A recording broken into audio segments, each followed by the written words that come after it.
Once upon a time, a long time ago, the Benoni Highlands were green and beautiful. A clear blue river ran through it, and big fig trees called the karuaya grew all around. Life in the village was quiet and simple. Ducks waddled on muddy paths, chickens pecked near fences, goats ate grass while buffalo cooled off in the river. Women sat on mats, weaving baskets. Children ran around barefoot, laughing in the sun. The older folks sat under the big hut, drinking tea, chewing betel, and telling stories. Only a few kids still had time to listen. The men had already gone fishing. This story is about one of those villagers, a duck farmer. He had 16 ducks. Every day they played in the river. Life was peaceful. But then, the ducks started to go missing. At first, the farmer thought a crocodile took them, so he watched the river carefully. But what he found was stranger than he imagined. Each day, the ducks swam farther downstream, to a part of the river that was thick with plants. He followed them quietly in a small boat. One day, he saw a huge fig tree. Its roots hung low into the water, and there was a big hole underneath. It was dark and quiet there. Too quiet. The ducks swam into the hole under the tree, but fewer came out. He watched again the next day, and again, until none of the ducks came back. He felt shocked. He had raised those ducks himself. Now they were all gone. No feathers, no signs. Just gone. People in the village started to whisper. Maybe it was a spirit, or a curse. But the farmer wanted answers. So one morning, he asked some villagers to come with him. They brought spears and torches. Together, they followed him down the river to the big fig tree. The opening under the tree was small and smelled bad. Too small for boats. The farmer said, "I'll go alone." He held his spear and went into the water. Inside, it was dark and quiet. The tunnel was narrow and smelled terrible, like rotting meat and wet earth. He kept going. Finally, he came out into a big cave. Roots hung from the ceiling. A strange light lit the place, but there were no torches.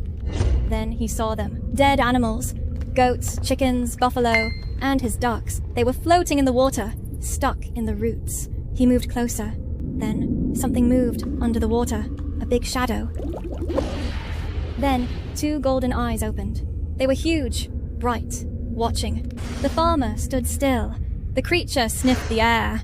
Then it saw him. A loud growl filled the cave. The roots shook. The water splashed. The beast roared.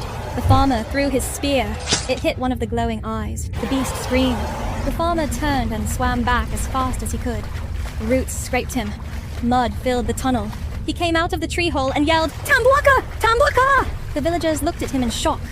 One shouted, "The roots! They're moving!" Another held his spear tighter. The farmer gasped for breath and said, "There's something down there. It has eyes and teeth. It's alive." The river went quiet. No birds, no sound. Then bubbles rose from the water. Something big was coming up. The water shook. Ripples spread. The villagers waited. Then they saw it. Everyone froze. Some dropped their spears. Others held them tight. The farmer stood up. He shouted, "Throw your spears!" The villagers listened. They threw their spears at the beast. Some missed. Some hit deep. The creature cried out. It thrashed and shook the water. One last roar came from it. Then it fell into the river with a huge splash. The water calmed. No one moved. Slowly, a few villagers touched the body. It did not move. It was dead. Then someone cheered. Others joined. They had won. People helped each other out of the water. Some were hurt. Some cried. But they were alive. The monster was real. And now it was gone. They called it Tambuakar. The story spread. People told it again and again. But it changed over time. But all the stories agreed. Its teeth were sharp. Its mouth was wide. And its golden eye could scare even the sun. Many years later, a young boy from the same village came home from the library.